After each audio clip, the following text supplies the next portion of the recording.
Bugün benimle Disney Animal Kingdom'a geliyorsunuz arkadaşlar. Disney üzerinden ben 3 tane etkinliğime yükseltme satın aldım. İlk etkinliğim 8,5-9,5 arasında olan Kilimanjaro Safari'siydi ve gerçekten Afrika kıtası simüle edilmiş bir alanda ve çok güzel bir safari deneyimi yaşıyordunuz arkadaşlar. Yükseltmeyi neden söyledim? Çünkü içeride inanılmaz sıralar var arkadaşlar. Direkt geçiş hakkınız olduğu zaman hiç sıra beklemeden size ayrılan zaman diliminde etkinliklere geçiş yapmış oluyorsunuz. Daha sonra ikinci etkinliğimizde 1 saatlik bir zaman dilimimiz vardı. Orada da diğer hayvanları gözlemleyebileceğimiz safarinin dışında olan kısımları gezdik. İkinci etkinliğim roller coaster'dı ve bu arkadaş bizim raylarımızı söktüğü için neler yaşadığımı YouTube kanalımda uzun halinde göreceksiniz. Daha sonra ise ikinci etkinliğimizle üçüncü etkinliğimiz arasında yine 1 saatlik bir zaman dilimi vardı. Biz dinozor ve Nemo kısmını hızlı geçtik arkadaşlar. Discovery Island bölümünden ise Asya kıtasına geçiş yaptık ve bu Discovery Island kısmı sadece eğlence ve yemek bölümünün olduğu alandı.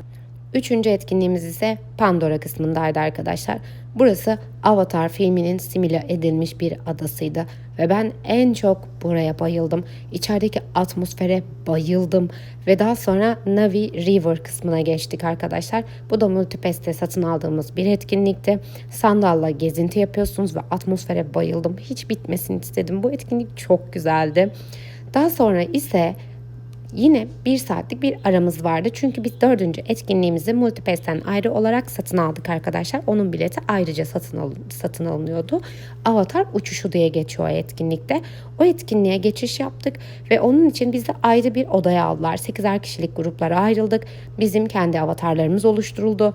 Burada doktorun açıklaması, bize verilen talimatlar, gerildik, heyecanlandık, bekledik. Öncesinde bizi tam 10 dakika hazırladılar.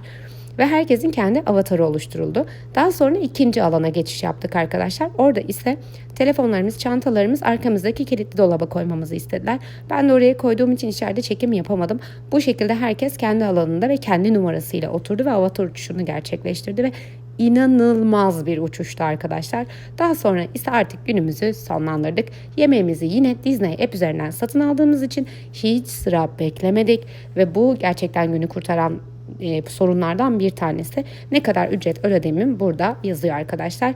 Günüm bitti. Sizce nasıldı? Sizi beğenilere, yorumlara alabilirim.